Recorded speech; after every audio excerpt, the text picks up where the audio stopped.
my dad who answered the phone. We were sitting in the living room, like literally right where we are right now. And we were just like by the fireplace because it was like cold, it was February. My dad like put the phone down and looked at me and he's like, go get your transplant bag. Like, we're leaving like right now. They have a heart available for you. My whole process of getting a transplant was a little bit complicated, and it's taken up a big portion of my life so far. So when I was 8 years old, I was diagnosed with dilated cardiomyopathy. And that really took a toll on me because my whole life turned upside down and I wasn't able to do any of the things that I enjoyed. I didn't meet anyone else like me or with, similar conditions as me. I learned to adapt, I found different interests and, sort of figuring out what to do next. And I was stable for about 4 years. But then in 7th grade, everything started to deteriorate really quickly. I was not able to walk around the house, much less go up and down stairs, go to school. And I remember really distinctly one day, I woke up and I physically couldn't breathe. And so we immediately went, to the emergency room, and they, saw that my heart was getting a lot worse and, it was time for a transplant. And I always knew at some point, they did talk about needing a heart transplant in the future. But by the future, I thought they meant oh, maybe when I'm 20 or something, much later, not when I'm 12. And so it really hit me that oh, this is really happening right now. I remember my parents were by my bedside and we all just sort of looked at each other oh, we're here, this is the last resort. I really thought genuinely that I would die before I would even start 9th grade. I was 60 pounds, very underweight. They were okay, we need to put a feeding tube into you because you're not getting enough food and you need to be a certain level of healthy in order to have a successful transplant. And I was just crying on the way home. I was oh my God, this is just getting worse and worse. How can this get any more worse? And literally 10 minutes later, they called and they said, Megan, we have a heart available for you. I like to think of my feelings as colors. I feel that helps me express myself more. I would say the 4 years where I was stable was the colored gray. It was just very mellow, but also bleh.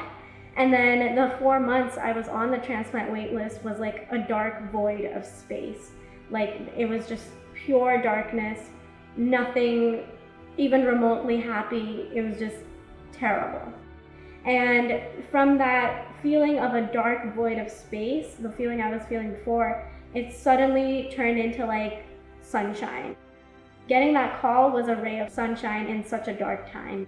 Immediately, all my tears stopped and I just smiled the biggest smile of my life. I don't think I've ever smiled that much ever. It brought color back into my life, and I'm alive because someone said yes to be a donor.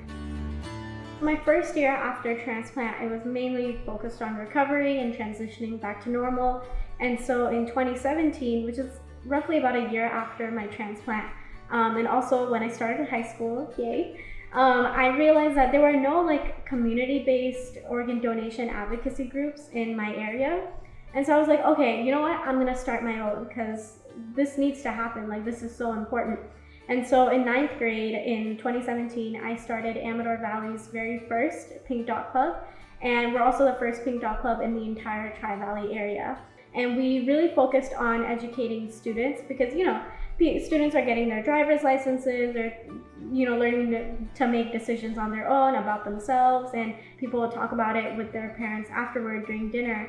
And I actually got emails from parents saying hey, my kid talked about this with me during dinner, and it really was a awesome conversation. And during this time also I was working as a Donate Life ambassador with Donor Network West separately. And so I was speaking at various, events in various high schools. I've spoken at my own high school about organ donation in my story, and it's a lot of fun. It's my favorite thing. If my donor were here, the one thing I would say is not just thank you, but I hope that I'm showing you that by giving me the gift of life, I am making use of it. I'm trying to do as much as I can all the time, every time, and live a fulfilling life.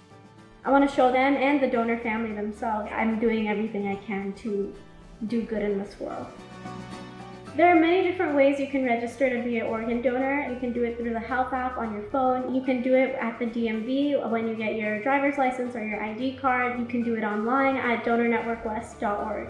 I am living proof that this is a really important topic and it really does help save lives. And it's not some distant thing that you see in TV shows, all dramatic. It is something that affects real people in real life, and I would really want to showcase that, by registering, you are saving a life. Like, this is important, you're doing it. Hi, my name is Megan Mehta, and I'm a heart transplant recipient.